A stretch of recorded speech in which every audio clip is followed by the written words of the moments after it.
más grande el que conmigo está. Sé que la victoria es grande, si es grande la batalla, pero es mucho más grande el que conmigo está. Sé que la victoria es grande, si es grande la batalla, pero es mucho más grande el que conmigo está.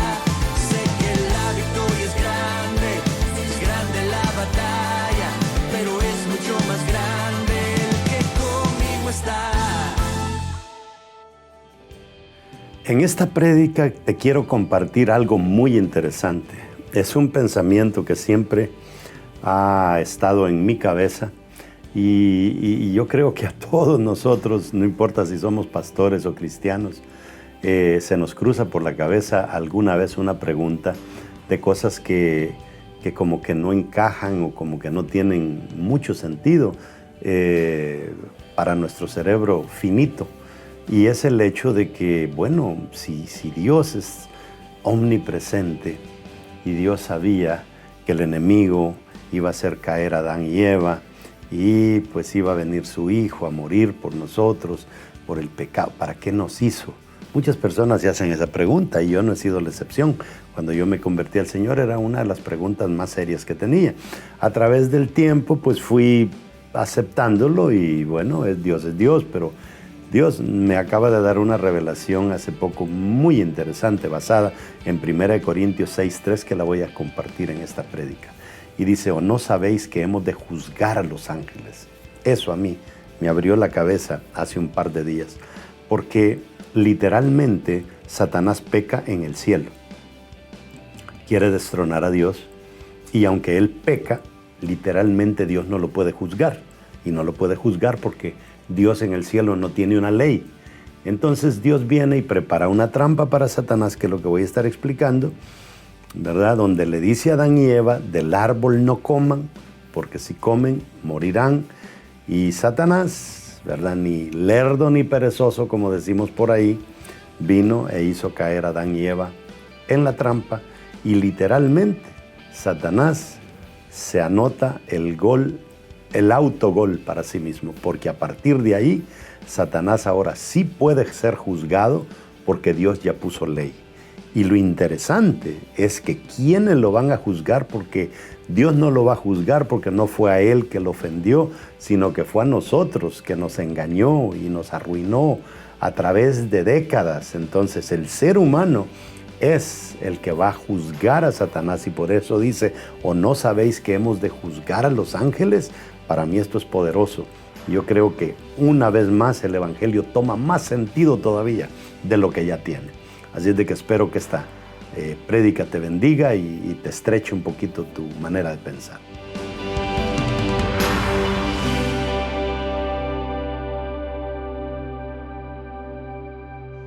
Bueno, vamos a comenzar haciendo nuestra declaración de fe. Yo no sé cuántos de ustedes creen que la palabra de Dios no es cualquier cosa. Para mí la Biblia es algo incomparable, no importa lo importante que hayan sido algunos documentos o escritos a través de la historia, nada supera la Biblia. Agarre su Biblia y diga conmigo, la Biblia es palabra de Dios. Si Dios lo dice, yo lo creo. Si Él dice que tengo riquezas, soy rico. Si Él dice que tengo salud, soy sano. Si Él dice que tengo salvación, soy salvo. Si Él dice que soy su hijo, soy importante. Por eso, de hoy en adelante, nadie más me definirá. El único que me define es Dios, mi Hacedor. Al final voy a estar dándole la bienvenida a todas las personas que están conectadas y las personas que también se han hecho presentes el día de hoy. Hoy vamos a hablar sobre el cuarto tema que hemos venido preparando para ustedes a través de ya literalmente desde el 1 de este mes. Y es tan importante que usted entienda lo que estoy queriendo enseñar, porque como usted ve a Dios, así usted se relaciona con Él. Si usted ve a Dios como un Dios medio enano, así se va a relacionar con Dios. Si usted ve a Dios como alguien que, bueno, puede ser que nos ayude con algunos problemas, pero otros no, así va a ser su relación con Él. Yo prefiero creer en un Dios todopoderoso, como David decía, la mano de Jehová no se ha cortado. David veía a Dios como lo máximo y así tenemos que verlo nosotros. Hoy vamos a hablar sobre el rey y su reino, la cuarta parte y subtema testimonio. Es tan importante el testimonio. Puede sentarse. Vamos a leer el versículo dentro de un ratito. El testimonio es clave. El testimonio se cuida porque contribuye con mi buen nombre. Y el buen nombre es el que da a luz la credibilidad. Si usted no tiene un buen nombre, usted no va a tener credibilidad, por mucho que batalle. Y aunque usted quiera exigir la credibilidad no se gana de la noche a la mañana. Si usted la pierde, hay gente que nunca la vuelve a recobrar. A veces hay personas que la recobran pero cometen otro error y ahí sí jamás, ¿verdad? Dios cuida su buen nombre y por eso cuando nosotros leemos la Biblia vemos que Dios en muchas ocasiones dice: no hago esto por amor de mi nombre. O sea, Dios cuida su buen nombre. Y vamos a leer en Gálatas capítulo 5 verso 22. Dice: mas el fruto del Espíritu es gozo, paz, paciencia, benignidad, bondad, fe, mansedumbre, templanza. Contra tales cosas no hay ley. Y dice el 24 en adelante: pero los que son de Cristo han crucificado la carne con sus pasiones y deseos. Estamos hablando de testimonio. Si vivimos por el Espíritu, andemos también por el Espíritu. No nos hagamos vanagloriosos, irritándonos unos a otros, envidiándonos unos a otros. Yo suelo hacerles un ejercicio en ocasiones cuando estoy explicando este tema y sígame con su mente. Vamos a suponer que aquí tengo una persona y esa persona representa el cuerpo de nosotros. Acá tengo otra mujer, una mujer, y ella representa el alma de nosotros. Y aquí tengo a otro hombre y ese representa el espíritu. Entonces tengo cuerpo, alma y espíritu. Esto que dice aquí, pero los que son de Cristo han crucificado la carne con sus pasiones y deseos. Si vivimos por el Espíritu, andemos por el Espíritu. ¿Qué quiere decir eso? Si tengo el cuerpo aquí, el alma aquí y el espíritu allá, y el alma está compuesta por tres cosas: pensamientos, sentimientos y voluntad. En el alma es donde se toman las decisiones buenas y malas. Es donde el cuerpo informa, el alma identifica lo que el cuerpo está mandando a través de los ojos, ¿verdad?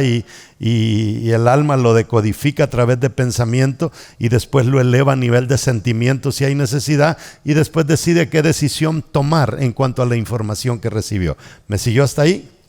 Bueno, entonces cuando la palabra dice aquí que si vivimos por el Espíritu, andemos también por el Espíritu, es que una persona carnal es una persona que todavía no ha sujetado sus pensamientos y sus sentimientos y su voluntad a Dios. Entonces el cuerpo, por ejemplo, ve un atractivo y le manda un email al alma y le dice: mira, que me acabo de ver un atractivo precioso, que eso no lo podemos desperdiciar, ¿verdad? Y como la persona es carnal, hasta ahí se acabó la conversación. El alma le contesta y le dice: entrémosle. De todas maneras, ahí está la voluntad, ahí mismo se decide. Pero cuando nosotros somos personas espirituales, es que el alma, el cuerpo, el alma y el espíritu han formado una tricotomía, un triunvirato, un trío, como usted le quiera llamar, y las decisiones se toman entre los tres. El cuerpo ve un atractivo, le avisa al alma: mira, vi un atractivo, está definitivamente, nunca nos había llegado un modelo como este, ¿verdad? Y el alma dice: no, esto hay que consultarlo con el espíritu. Y va al espíritu y le dice: espíritu, el cuerpo me acaba de mandar ahí un informe de que ha visto algo, y el espíritu dice: no, aquí somos espirituales en esta casa. ¿Ok? Ahora, leamos el versículo 25. Si vivimos por el Espíritu, ¿qué quiere decir eso? Que siempre la última palabra no la tiene la voluntad, la última palabra la tiene el Espíritu. ¿Entiende? Entonces, eso es vivir por el Espíritu. Si vivimos por el Espíritu, andemos también por el Espíritu. O sea, ya no que decida mi voluntad carnal, sino que ahora el Espíritu es el que decide qué es lo que voy a hacer. ¿Está conmigo hasta ahí? Bueno, en la prédica anterior hablamos del amor de Dios por la humanidad. El amor de Dios no tiene comparación. Cuando yo entre más me meto a entender la profundidad del amor de Dios, es exagerado. Dios ama los pecadores y a veces el pecador piensa que sus amigos del mundo sí lo entienden y sus amigos de la iglesia no lo entienden. Y entonces, ¿qué es lo que nosotros vemos? Cuando Jesús andaba haciendo milagros, ¿quiénes fueron los que criticaron a Jesús? Los mismos pecadores, porque no querían que la persona fuera sana en sábado, de verdad criticaban a Jesús, porque los pecadores son los que más odian a los mismos pecadores. Los únicos que verdaderamente debemos de amar o deberíamos amar al pecador somos nosotros. Pero a veces nosotros, los cristianos, somos la cultura más cruel en cuanto al pecador. En la iglesia, un hermano cometió un error y usted, en vez de levantarlo, le pone el pie en el cuello hasta que termine de morirse, si es que está medio vivo. ¿Verdad? Es como, ¿ha visto usted que en las guerras todos los soldados llevan un fusil y en la punta del fusil, ¿qué llevan? Un yatagán, ¿verdad? Y ese yatagán no es para atacar al enemigo, ese yatagán es por si acaso se me acabó la munición y el enemigo viene, pues entonces matémonos entre nosotros para no sufrir, ¿verdad? Y así nos pasa a nosotros a veces en la iglesia, que somos los que deberíamos de estar levantando porque es lo que Dios nos enseña. Ahora, ¿quiénes son los que no perdonan un error cuando una persona cae en la iglesia? Los religiosos. No pueden ver, mire, puede tener 1000 características buenas, pero le vieron una mala y con eso es suficiente para desecharlo.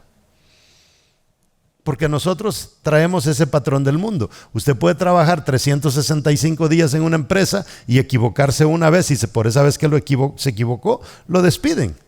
Y Dios no es así. Dios es un Dios amoroso. Dios intenta una vez, intenta de esta manera, intenta de otra manera. Te manda fulano, te manda sutano, te manda mengano. Y está Dios batallando a ver cómo te reconquista. ¿Ah? Entonces, eso es lo que verdaderamente debería de modelar el reino de Dios. La primera cosa en su bosquejo tenemos, en cuanto a testimonio, tenemos el ejemplo de Pablo. Si tiene un lapicerito, el ejemplo de Pablo, si no se lo llenaron. Gálatas 5:22, ya lo leímos, que dice que mas el fruto del Espíritu es amor, gozo, paz. Y nos da toda la lista. ¿Ok? Ahora, nosotros pensamos que como cristianos cuando nos dicen es que hay que dar, nosotros pensamos siempre que lo que hay que dar es dinero. Pero el Espíritu da frutos en nosotros. Y el dinero no es el único fruto que yo ando en mí, ¿verdad? En mi cartera, en mi bolso, algo. Tengo también los frutos del Espíritu. Ahora, los frutos del Espíritu son para compartirlos con los hermanos. Veamos, por ejemplo, el amor. ¿Cuántos de ustedes se levantan en la mañana programados a dar amor? No lo hacemos. ¿Cuántos se levantan programados a vibrar de gozo? Es que se levanta y usted, ¿verdad? Todo lo que ve lo elogia, lo levanta, no lo aplasta. ¿Cuántos se levantan con paz? Esa paz que Dios mío, te puede gritar a alguien y usted tranquilo. O sea, usted da fruto de paz todo el día. Paciencia. Usted va en el tráfico y va un poco tarde. La señora de adelante va texteando y usted tranquilo con paz, ¿verdad? benignidad, hacer el bien, bondad, fe, mansedumbre, templanza. Esas son frutos que la gente debe de ver en nosotros, esos frutos colgados, ese testimonio. Pero no solamente es porque yo digo tengo paz, yo digo tengo amor, lo manifiesto que tengo paz y que tengo amor, ¿verdad? ¿Y cómo lo puedo mostrar a las demás personas? Bueno, eso le aseguro que Dios te va a mandar a diario cantidades de personas para que tú manifiestes esos frutos del Espíritu. Entonces es importante cuando nosotros vemos a Pablo. Pablo era una persona que al principio Pablo comenzó un ministerio así un poco tajante, ¿verdad? Un poco frío. ¿Se recuerda usted aquel joven que se llamaba Juan Marcos? Bueno, Juan Marcos tuvo una experiencia con el Señor bien interesante. La primera vez que Juan Marcos entró en contacto con este asunto del Evangelio, él se levantó de noche, quizá oía los gritos allí en Jerusalén y como que fue el día que iban a entregar a Jesús.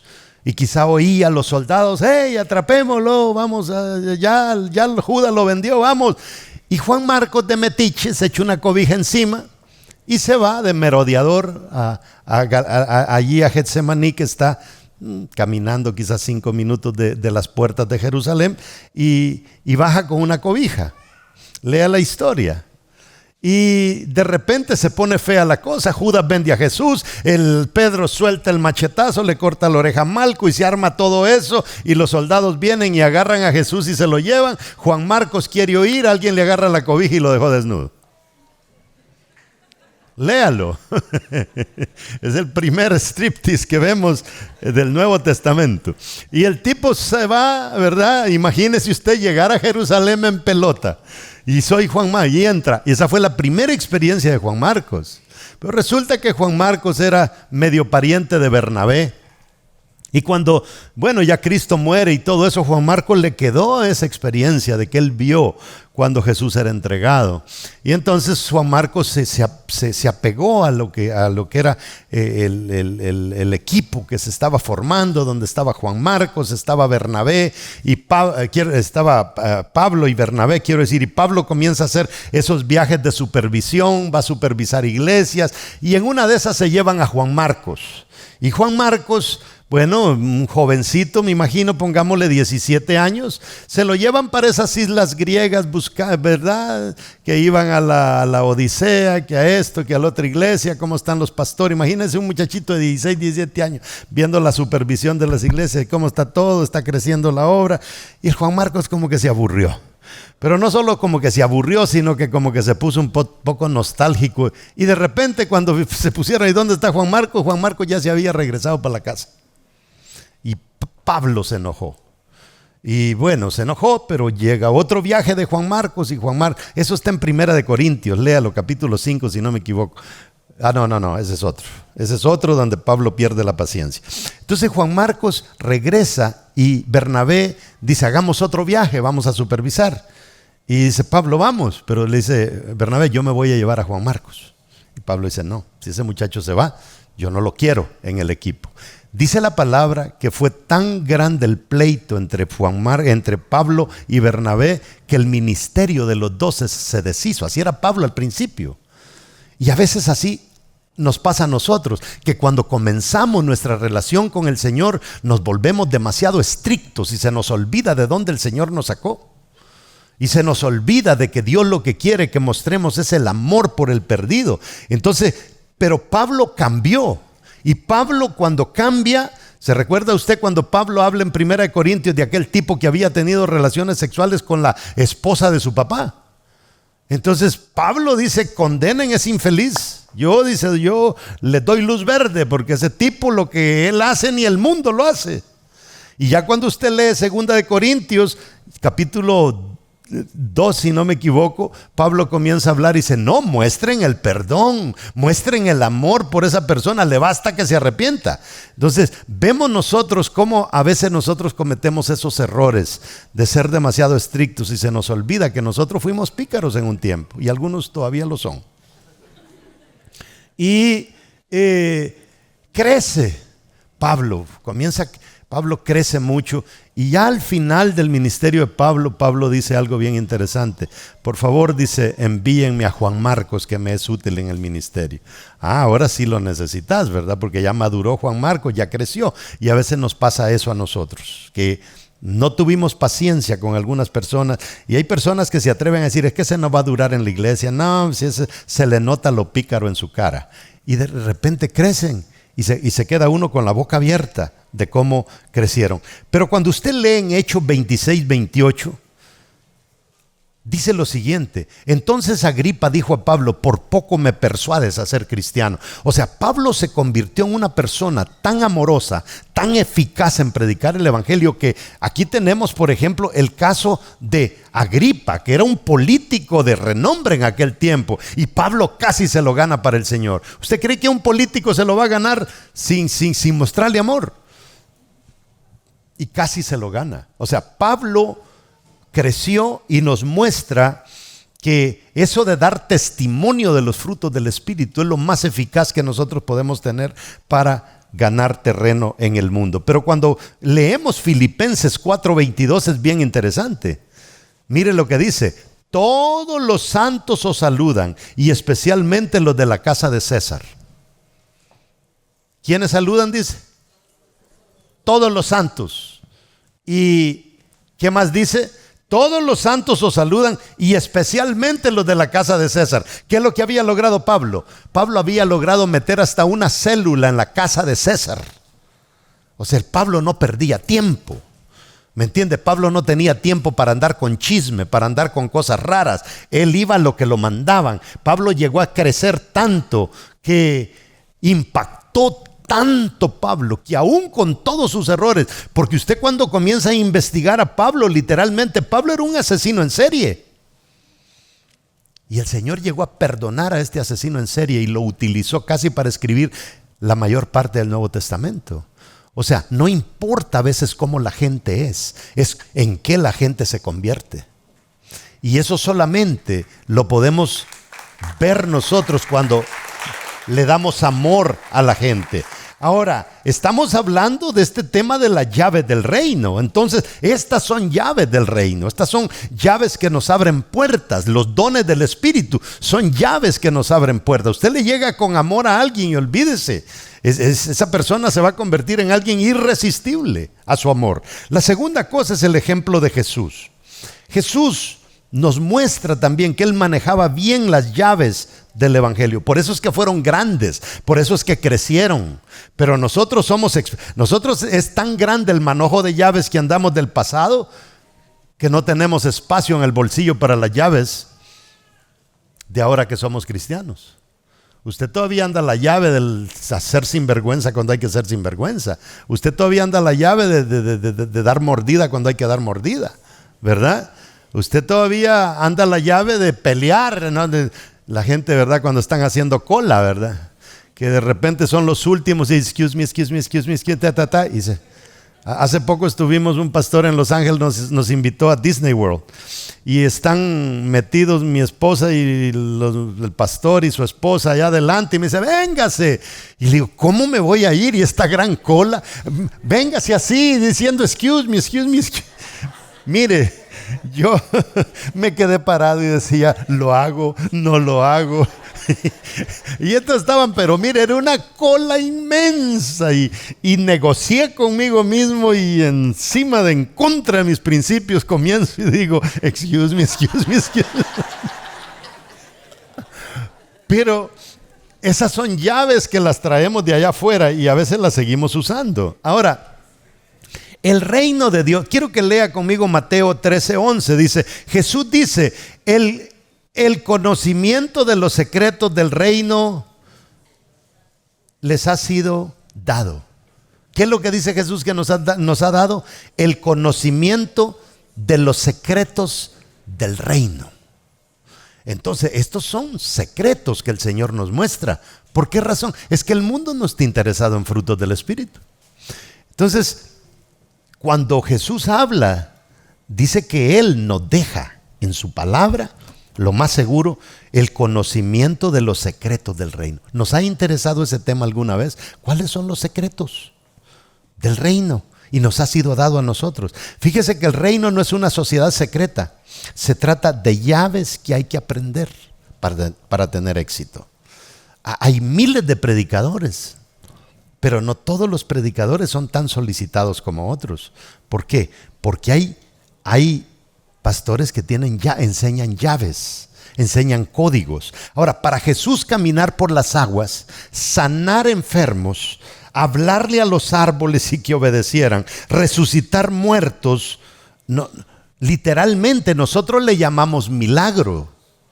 Pero milagro es porque nuestro vocabulario se queda corto para describir todo lo que Dios hace, pero en sí fue que Jesús usó llaves del reino. Nosotros le llamamos milagros, ¿verdad? Un milagro es algo inexplicable para los humanos y Jesús simplemente conocía llaves. Él le hablaba a las tormentas y la tormenta paraba. Él agarraba los panes y los peces, esta vez sí, lo dijimos bien, y los multiplicaba, ¿verdad? Él conocía esas llaves. Ahora, cuando Jesús le dice a los discípulos, denles de comer a la multitud, Él estaba queriendo enseñar llaves. Denles de comer.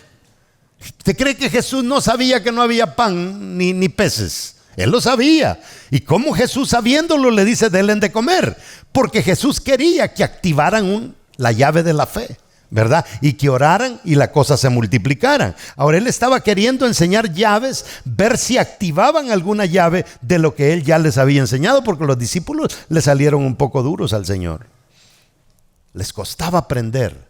Lo único que tenemos, dijeron, fíjese el vocabulario, lo único que tenemos son 5 panes y 2 peces. Eso fue lo que contestaron. Jesús les dice, denle de comer ustedes.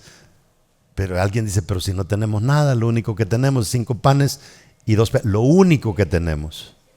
¿Ok? Cuando Dios hizo el mundo, no dijo lo único que tengo es nada. Él simplemente lo hizo. Pero de Génesis para acá, Dios nunca hizo nada sin tener aunque sea algo para hacerlo. Y a veces es lo que nosotros tenemos. Quizá tenemos poco, pero de ese poco podemos hacer mucho si conocemos las llaves del Señor. Pero hay personas que cuando ven que poco tienen, no, es que ¿qué voy a hacer con esto? Es prácticamente lo que dijeron los discípulos. Ahora, cuando conocemos las llaves, nunca más vamos a decir, lo único que tengo es esto. Lo único que tengo es esto. ¿Cómo voy a comenzar una empresa? Lo único que tengo es un hijo que está, ¿verdad? Está medio problemático, me salió. Eso es lo que te puede ayudar a salir de tu situación. Después del Génesis le dije, Dios no volvió a hacer nada de la nada. Siempre necesitó algo. El punto 3, pero antes de pasar al punto 3, yo quiero dejarle esta información bien importante. Fíjese que cuando usted lee en 1 Corintios 6:3, ¿está conmigo? 1 Corintios 6:3. No se me desconecten esto porque se le va a ir algo muy poderoso. ¿Qué dice ahí? 1 Corintios 6:3. ¿O no sabéis que hemos de juzgar a los ángeles? ¿Cuánto más las cosas de esta vida? ¿Cuántas veces nosotros hemos leído ese texto? ¿O no sabéis que nosotros vamos a juzgar a los ángeles? ¿Cómo está eso?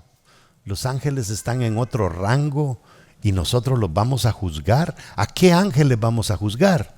Bueno, a los ángeles caídos. La pregunta, pero ¿y por qué nosotros? Entre esos ángeles, ¿quién está? Está Satanás también. ¿Y yo voy a juzgar a Satanás? Yo voy a juzgar a todos los ángeles caídos, dice la palabra.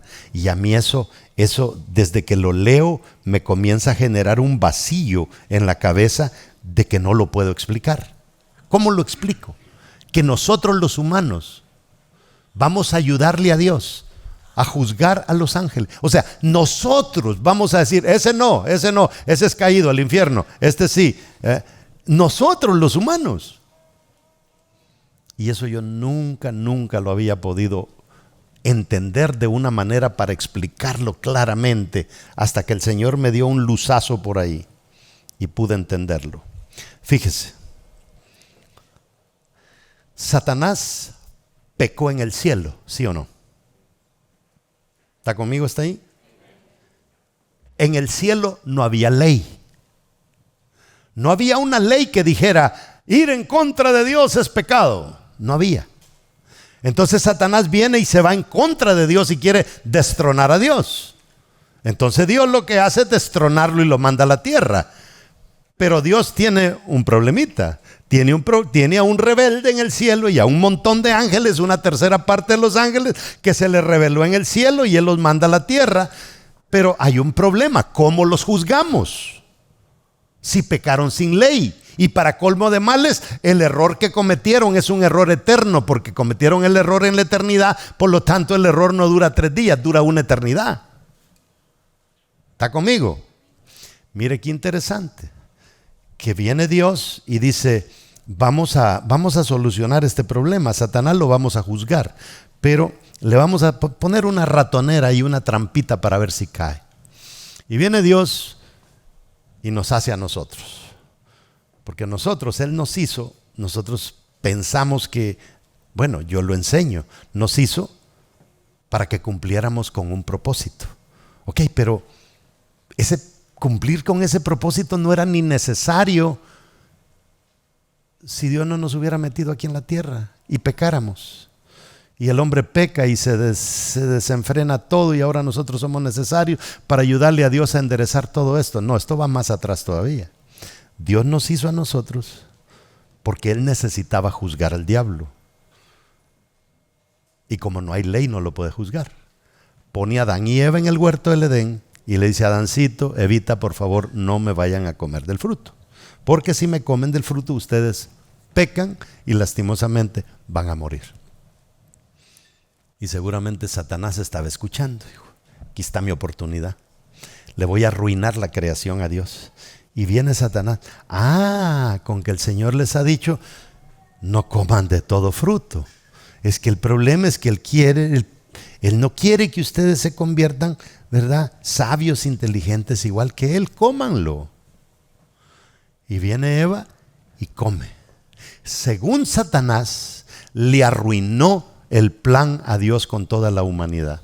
Sin darse cuenta, Satanás cayó en la ratonera que Dios le había, en la trampa que Dios le había puesto. Porque ahora Satanás nos viene en contra de nosotros, nos engaña,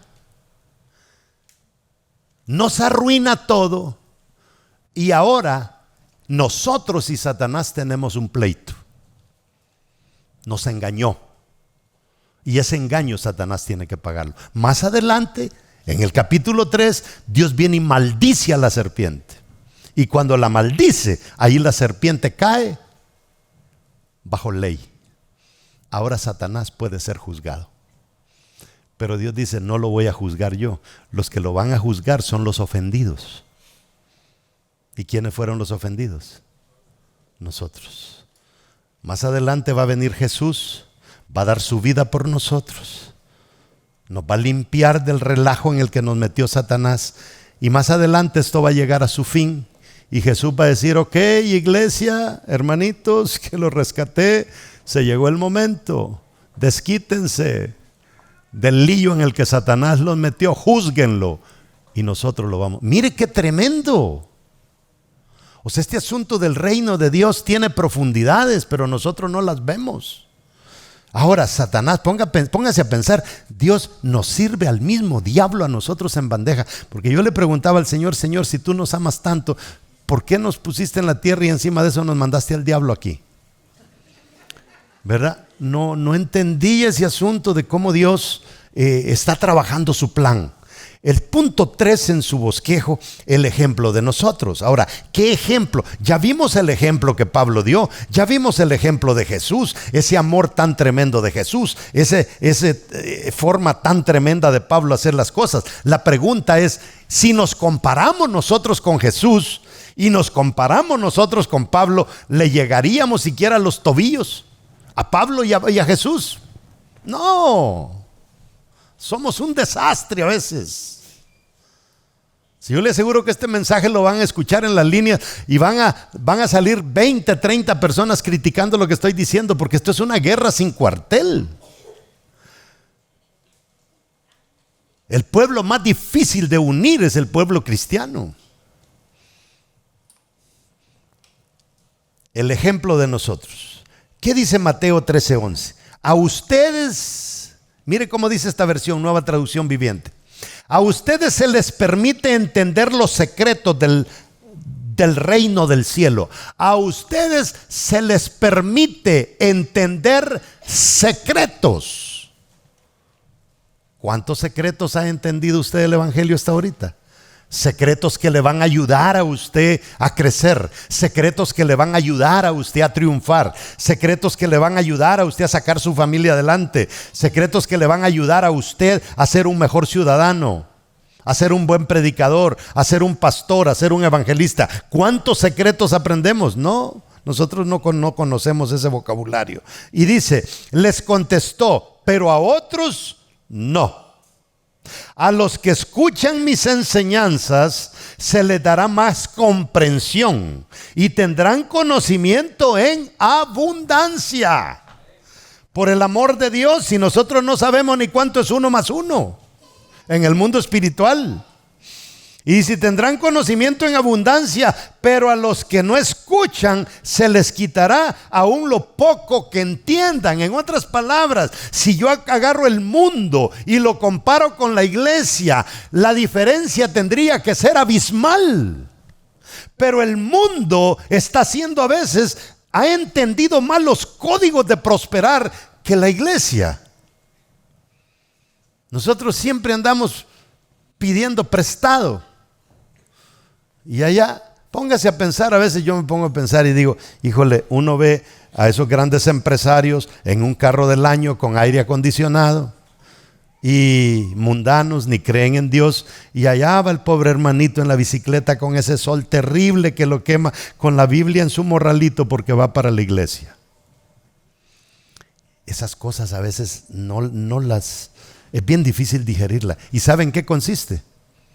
Códigos. El tipo que ve en su carro va con aire acondicionado, vamos a la casa, tiene aire acondicionado, el hermanito vive en una chocita, en una pequeña, y no tiene ni aire acondicionado. ¿Cómo puede ser que un mundano sinvergüenza haya descubierto códigos de enfriar su casa y vivir como un rey mientras que el otro no? No entendemos este versículo que el Señor nos está diciendo. La gente mundana lo está entendiendo más claro. A ustedes se les permitirá entender los secretos del cielo.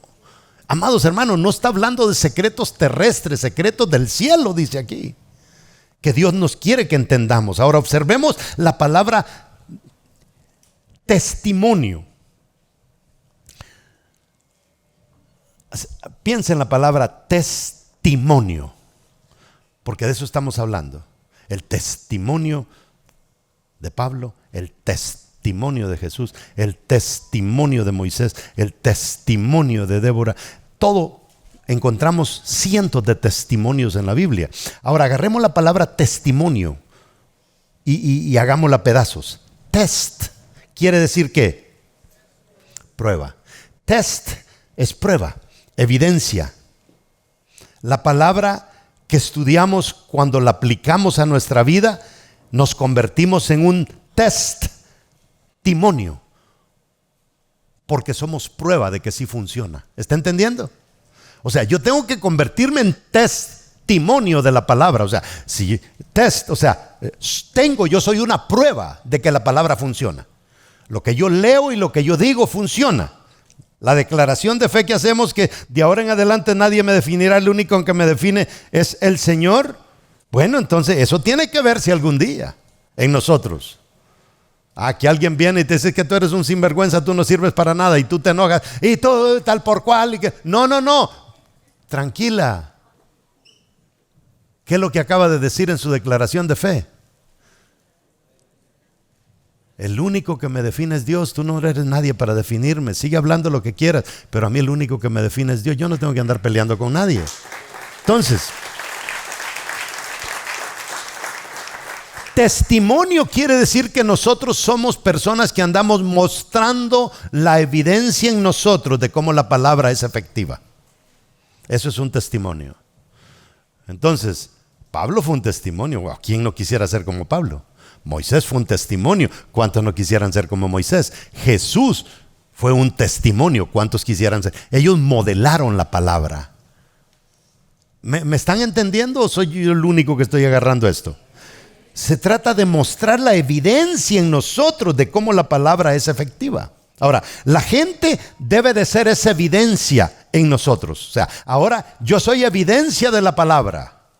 ¿Ok?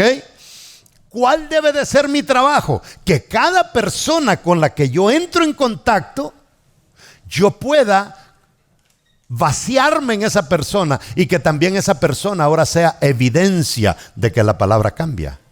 Pero aquí tenemos a montones de cristianos que no han cambiado y los mandamos a que nos ayuden a cambiar a otros.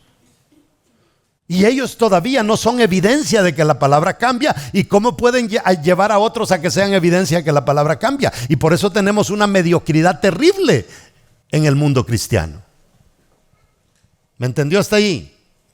A ustedes se les permite entender los secretos. Entonces, es tan interesante como nosotros a través de la historia hemos entendido mal todo este asunto.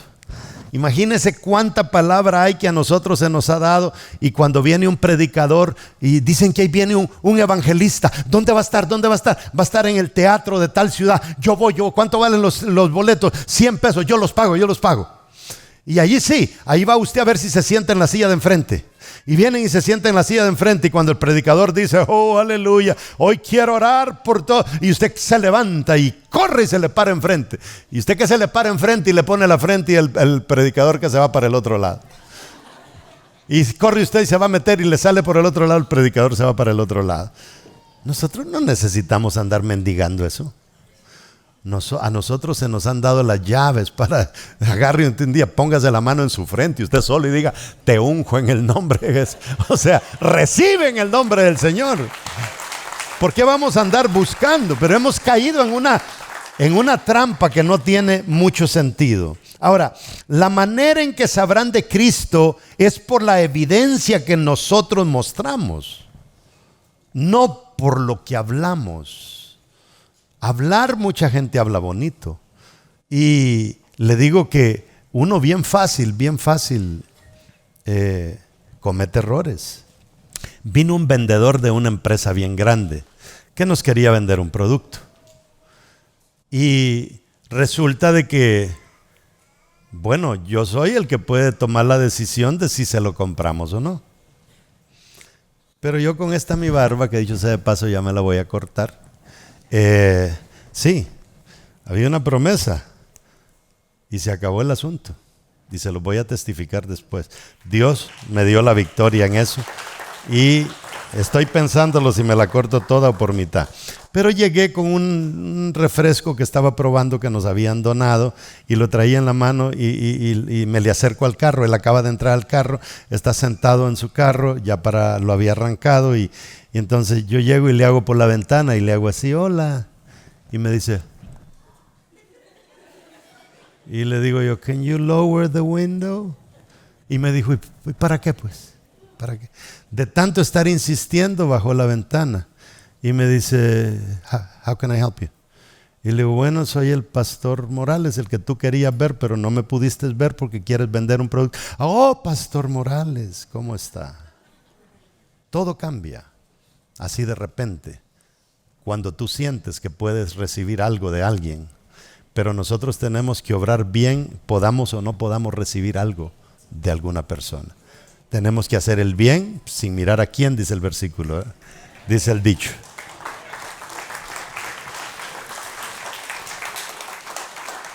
Mire, y aquí estamos muchos que decimos ser evangélicos y estamos batallando para ver cómo le hacemos para comprar una casita.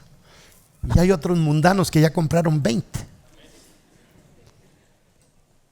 Eso tiene que cambiar. Eso tiene, es que, ¿sabe qué? No tenemos ni que ir a Dios y preguntarle, pero ¿y por qué, Señor? Ahí está en la palabra. Activen la palabra.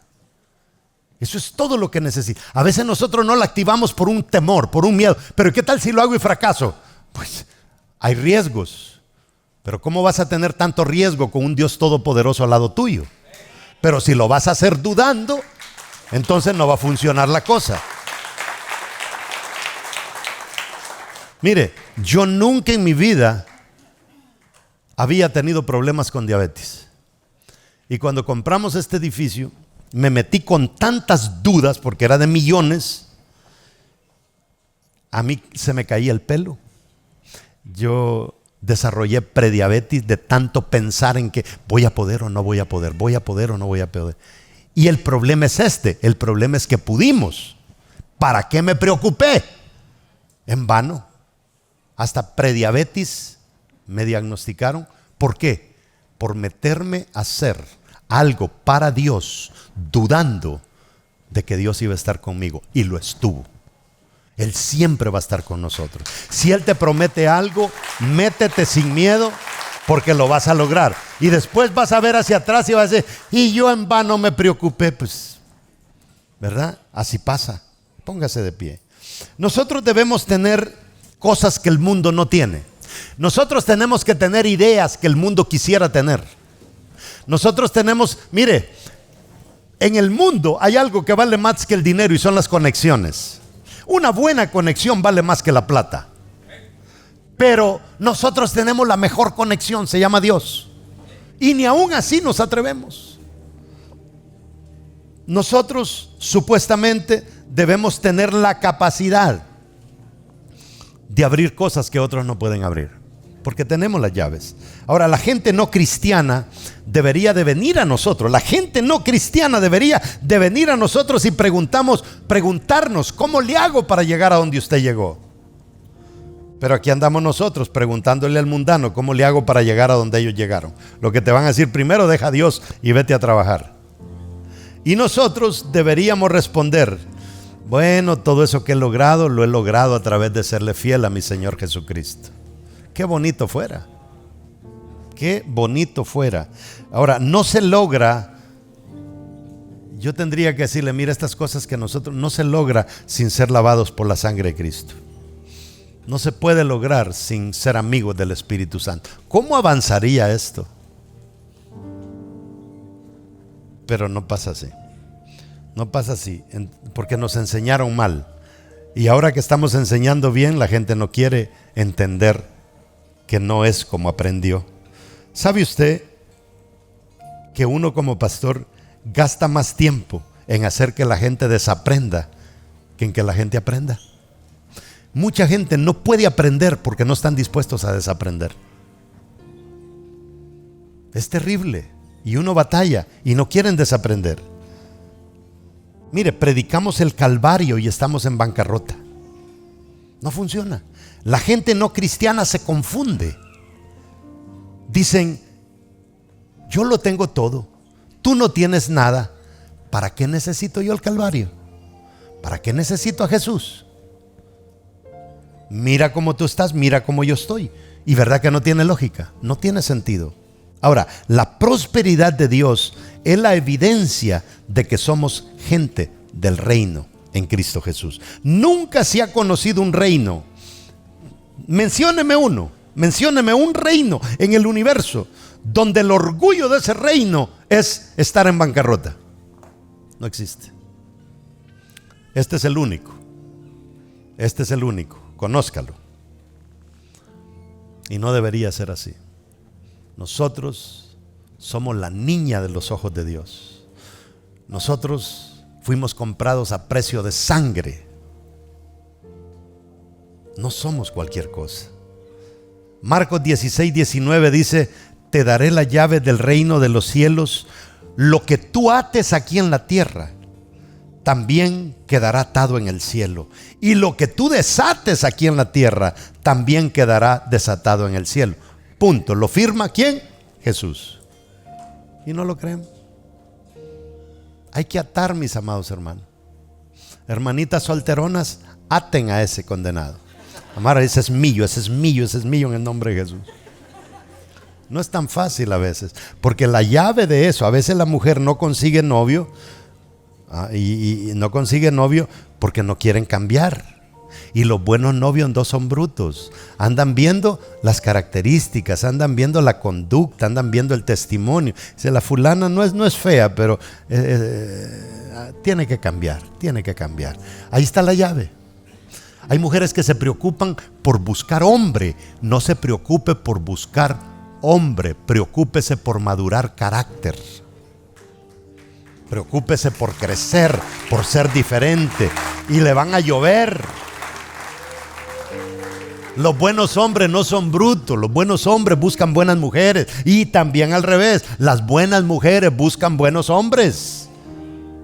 Y usted ahí todo taradito que no entiende ni la palabra, y la otra está bien avanzada en la palabra del Señor. Dice, no, ¿para qué me voy a meter con ese? En vez de llevarme al cielo, me lleva al infierno.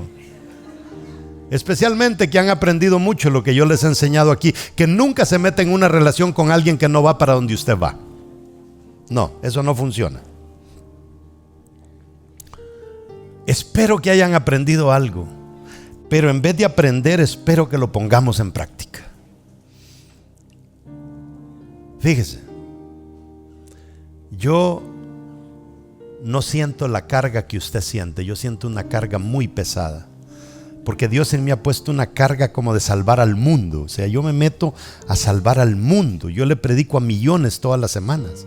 Y a mí, cuando veo que alguien se está perdiendo, a mí me duele. Tal vez no como le duele a usted, que veo que en un país está avanzando la religión esta. A mí me duele eso. Y oía a un evangelista ayer que decía, la iglesia va en declive. Tal vez la de él, pero la nuestra no. ¿Está entendiendo? O sea, las cosas van en declive cuando nosotros nos programamos para que así suceda. Pero esta iglesia no va en declive, esta iglesia va para arriba. Y mi deseo no solamente es crecer en número. Esta serie, lo que yo me propongo, como estamos en el año de cosecha, yo no quiero llenar una iglesia de gente. Yo quiero llenar una iglesia de gente transformada. Yo quiero llenar una iglesia de gente próspera, de gente totalmente diferente. Donde estemos vamos a ser los mejores. Si es en un restaurante de cocineros, vamos a ser el mejor cocinero. Si vamos a estar en un hospital de doctores, vamos a ser el mejor doctor. Si vamos a estar en un hospital de enfermeros, vamos a ser los mejores enfermeros. Si vamos a ser maridos de una mujer, seamos el mejor esposo. Si vamos a ser padres, seamos el mejor papá. Que nuestros hijos sean los mejores hijos. Que nuestros músicos sean los mejores músicos. Que se paren bien y que canten con orgullo para el Señor. Que se peinen bien, bien arregladitos, bien entrenaditos. Así tienen que ser las cosas de Dios.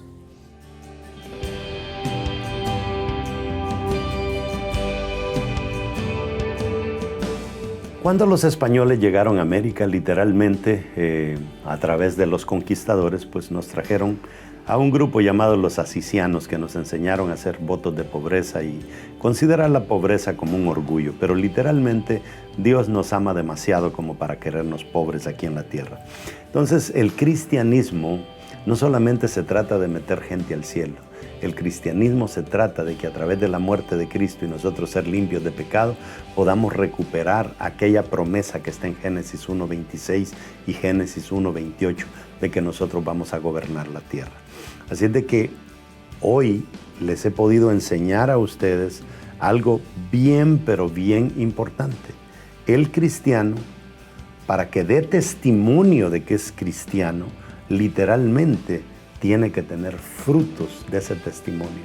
Y los frutos, por eso es la palabra test, como se los expliqué, es un examen. O sea, lo que uno está diciendo cuando da un testimonio, aquí me tienen a mí, que yo acepté la palabra, la comencé a vivir y me transformó. Pero a través de esa historia que hemos venido arrastrando, no gozamos a veces de plenitud de parte de Dios, porque nos conformamos con las obras, nos conformamos con migajas. Pero Dios es un Dios rico como para tener a sus hijos a pan y agua. Lo importante también es que nos agarremos de Él, de su mano. Y si tú no has entregado tu vida a Jesús, te invito a que lo hagas en este momento. Una corta oración. ¿Estás listo? Repite conmigo. Señor Jesús, reconozco que he fallado. Reconozco que no me equivoqué solo una vez, sino muchas veces. pero también entiendo de que tú eres un Dios perdonador, eres mi Salvador y ahora te acepto en mi corazón. Y Señor, gracias por escribir mi nombre en el libro de la vida. En el nombre de Jesús hago esta oración. Amén. Si tú hiciste esa oración, te invito a que busques una iglesia en el área donde vives y te plantes. Acércate al pastor, acércate al liderazgo, comienza a crecer. Y yo sé que tu vida va a ser más transformada de lo que ya fue hasta este momento.